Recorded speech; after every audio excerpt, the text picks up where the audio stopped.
Praise the lord. Good morning. ప్రభువైన యేసుక్రీస్తు శుభనామంలో మీ అందరికీ వందనములు. చిన్న ప్రార్థనతో ఈరోజు దేవుని వాగ్దానాన్ని స్వతంత్రించుకుందామా? ప్రియమైన యేసయ్య, నీ ఘనమైన శ్రేష్టమైన నామాన్ని బట్టి మీకు వందనాలు తండ్రి. మరొక దినాన్ని మా జీవితాల్లో ఇచ్చినందుకై మీకు స్తుతులు, మీకు స్తోత్రాలు ప్రభువా. ఎంతైనా నమ్మదగిన దేవుడు, అద్భుతాలు చేసే దేవుడు తండ్రి. మా జీవితాల్లో నీ అద్భుత కార్యాలు జరిగించి నీ కొరకు మమ్మల్ని సాక్షులుగా నిలబెట్టుకొని మా అందరితో మాట్లాడమని యేసు నామములో ప్రార్థిస్తున్నాము తండ్రి. ఆమేన్. ఈరోజు దేవుని వాగ్దానము కీర్తనల గ్రంథము 136వ అధ్యాయము 4వ వచనం. ఆయన ఒక్కడే మహా ఆశ్చర్య కార్యములు చేయువాడు. Psalms chapter 136 verse 4. To him who alone doeth great wonders.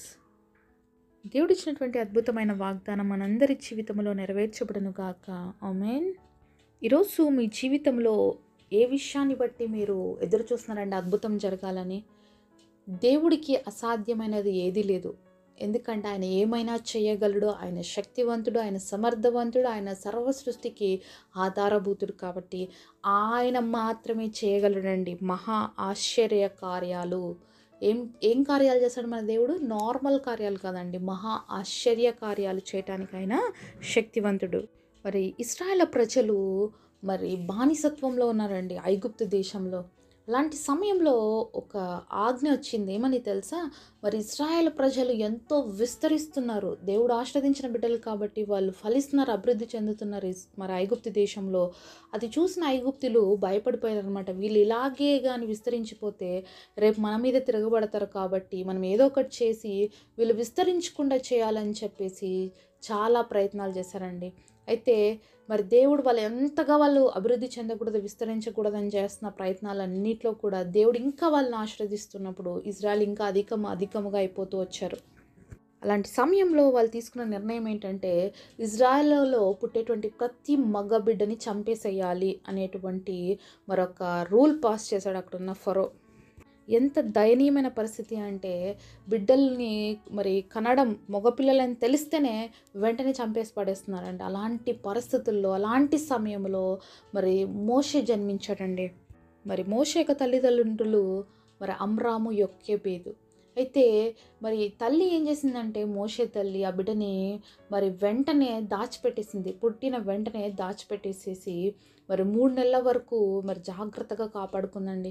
తెలుసు కదా, చిన్నప్పుడు ఎక్కువ సౌండ్ చేయరు పిల్లలు, ఎక్కువగా అంత అరవడము ఏడవడం ఉండదు. కానీ ఒక 3rd month వచ్చేసరికి బిడ్డలు బాగా అరచడము, వాళ్ళని బేర్ చేయలేము, ఇంకా పట్టుకోలేమన్నమాట.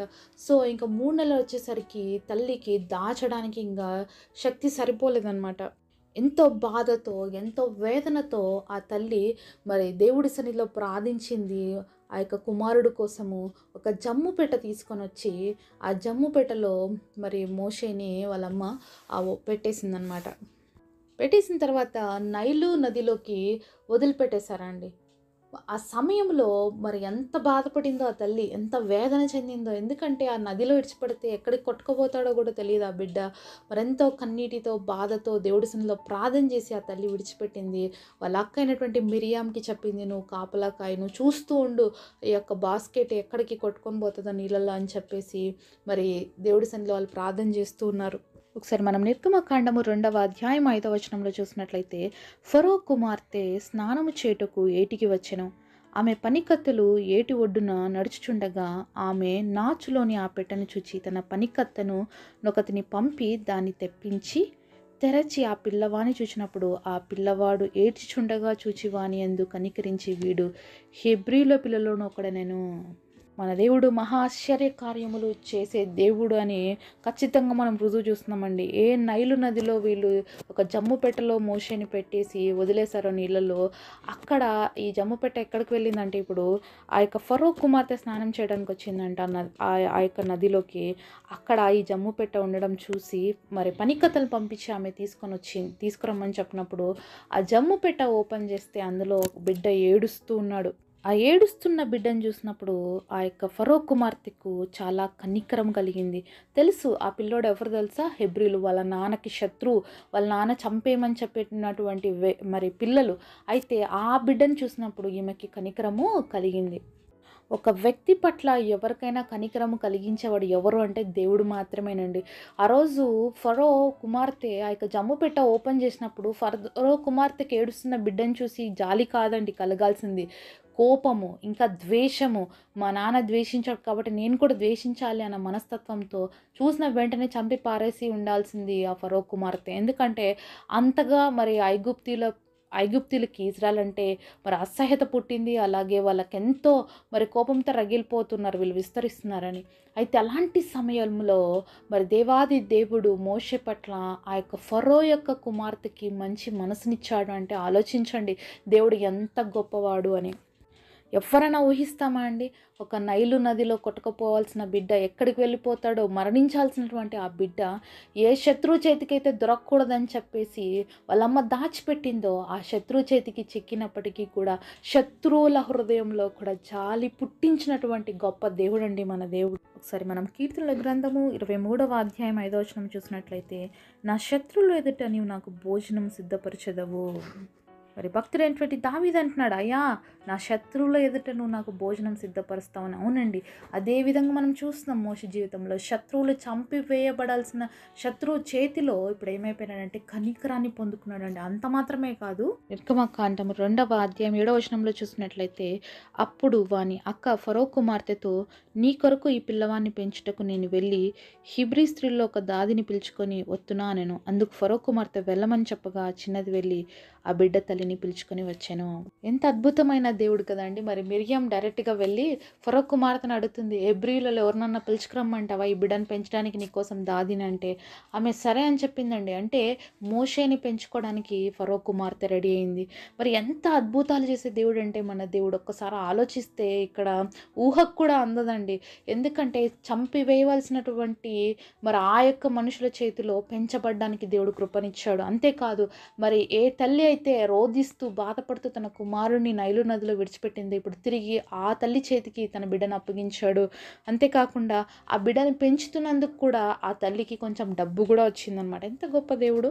10వ వచనంలో చూసినట్లయితే, ఆ బిడ్డ పెద్దవాడైన తర్వాత ఆమె ఫరో కుమార్తె యొద్దకు అతన్ని తీసుకుని వచ్చెను. అతడు ఆమెకు కుమారుడాయెను.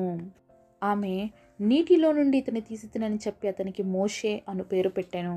మరి పెద్దవాడయ్యే వరకు కూడా తల్లి దగ్గర పెరిగాడండి. పెద్దవాడైన తర్వాత ఫరో కుమార్తె దగ్గరికి ఆ బిడ్డను తీసుకుపోతే ఆమె తన కుమారుడుగా స్వీకరించింది.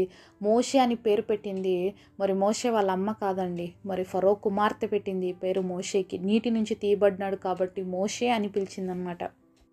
ఏ దేశపు ఫరో అయితే మరి శత్రువుల్ని అంతమొందించాలి అని అనుకుంటే అలాంటి బిడ్డని ఫరో సంస్థానంలోనే పెరిగేటట్లుగా దేవుడు చేశాడండి. మోషే మంచి విద్యను అభ్యసించాడు. అన్ని రకాలుగా కూడా ఆ యొక్క ఐగుప్తులో ఉన్నటువంటి అంతా కూడా నేర్చుకున్నాడు. అంత విద్యావంతుడిగా ప్రావీణ్యుడిగా ఉన్నాడండి. అంత గొప్పగా దేవుడు మోషేని బ్లెస్ చేశాడు. ఇది సాధ్యమంటారా? మరి దేవుడికి మాత్రమే సాధ్యమండి. కాబట్టి దేవుడికి ఏది అసాధ్యం కాదండి. మనం నమ్మటం మన పని అయితే దేవుడు ఏదైనా చేస్తాడు. మరి మోషే తల్లి ఎంతగా కన్నీరు కార్చిందో ఆ బిడ్డ కోసం, తల్లి ప్రార్థన దేవుడు విన్నాడండి. ఈరోజు మన జీవితాల్లో కూడా మనం కన్నీటితో ప్రార్థన చేస్తే ఏ పరిస్థితినైనా దేవుడు తారుమారు చేయగలడండి. ఎవరి మనసుల్లో ఆయన కూడా మార్చగలిగినటువంటి శక్తివంతుడు. ఇలాంటి పరిస్థితుల్లో అయినా కూడా మనల్ని తప్పించడానికి ఆయన శక్తివంతుడు. మన జీవితాలని బాగు చేయడానికి ఆయనకు మాత్రమే అధికారం ఉంది. మన జీవితాల్లో ఆశ్చర్యకార్యాలే కాదు, మహా ఆశ్చర్యకార్యాలు చేయటకు ఆయనకు మాత్రమే సమర్థత కలిగినటువంటి దేవుడు అని మనం నమ్మాలండి. ఆ రోజు మోషే పట్ల కనికరం చూపించిన దేవుడు ఈరోజు నీ పట్ల నా పట్ల కూడా కనికరం చూపించాలని ఆశపడుతున్నాడండి. మోషే పట్ల దేవుడికి ఎంతో గొప్ప ప్లాన్స్ ఉన్నాయండి, ఎన్నో గొప్ప ఆలోచనలు ఉన్నాయి. కాబట్టి మోషేని తల్లి గర్భంలో ఉన్నప్పుడే దేవుడు ప్లాన్డ్గా ఏర్పరచుకున్నాడు. అలాగే ఈరోజు నువ్వు నేను భూమి మీదకి వచ్చామంటే ఒక నార్మల్గా ఉండడానికి దేవుడు మనల్ని సృష్టించుకోలేదండి. మనం కూడా దేవుడు కోసం గొప్పవారు అవ్వడానికి మనల్ని దేవుడు సృష్టించాడు. ఈరోజు జీవంతో ఉన్నాము అంటే ఆయన కొరకు మనం కూడా పని చేయాలని, ఆయన యొక్క ప్రతినిధులుగా ఈ లోకంలో బ్రతకాలని మన పట్ల దేవుడికి గొప్ప ఆలోచనలు కలిగి ఉన్నాడండి. కానీ మన చుట్టూ ఉన్న పరిస్థితులు చూసేసి మనం బెంబలెత్తిపోతాం, చాలాసార్లు భయపడిపోతాం, కలవరపడిపోతాం. కానీ నువ్వేమిటికి భయపడాల్సిన అవసరం లేదండి. మనం చేయాల్సింది ఏంటి తెలుసా? మోకరించి ప్రార్థన చేయడం. పరిస్థితులు మార్చివేయడం దేవుడి పని అండి. మనం పరిస్థితుల్ని మార్చివేయలేం, కానీ మనం ప్రార్థన చేయగలం. ప్రార్థన సమస్తాన్ని మార్చేస్తుంది. మరి మోషే జీవితంలో మనం చూస్తున్నాం ఎంత గొప్ప అద్భుత కార్యమో. అలాగే ఈరోజు నా జీవితంలో కూడా ఐగుప్తు లాంటి ఎన్నో పరిస్థితులు మన జీవితంలో ఉండొచ్చు. పాపం అనే దాసత్వంలో నుంచి కూడా మనల్ని దేవుడు విడిపించడానికి సిద్ధంగా ఉన్నాడు. అలాగే ప్రతి కలవరంలో నుంచి కూడా మనల్ని విడిపిస్తాడు. ఎవరైతే నీకు శత్రువులుగా లేచి నీ పట్ల మరి భయంకరంగా ప్రవర్తిస్తున్నారో వాళ్ళకే నీ పట్ల కనికరం పుట్టించడానికి దేవుడు శక్తివంతుడు. ఈరోజు నీకు ఎవరైనా వ్యతిరేకంగా ఉన్నారా, నిన్ను చూస్తేనే ఎవరికైనా సరిపోయినటువంటి పరిస్థితుల్లోనే ఉన్నావేమో, ప్రార్థన చేయి. వాళ్ళ హృదయాల్ని దేవుడు మారుస్తాడు. నీ అధికారి కావచ్చు, లేకపోతే నీ ఇంట్లో వాళ్ళు కావచ్చు, నీ బంధుమిత్రులకు నీ ఎవరికి సరిపోవట్లేదేమో, కానీ శత్రువుల్ని సహితంగా మిత్రులుగా మార్చడానికి దేవుడు శక్తివంతుడు. కాబట్టి ఆయన మార్చడానికి సిద్ధంగా ఉన్నాడు. నీ జీవితాన్ని ఆయనకు అప్పగించినట్లయితే మరి అప్పగిస్తావు నీ జీవితాన్ని యేసయ్యకి. పరిశుద్ధుడైన తండ్రి, మోషే జీవితంలో ఎంత గొప్ప అద్భుత కార్యం చేసావు తండ్రి.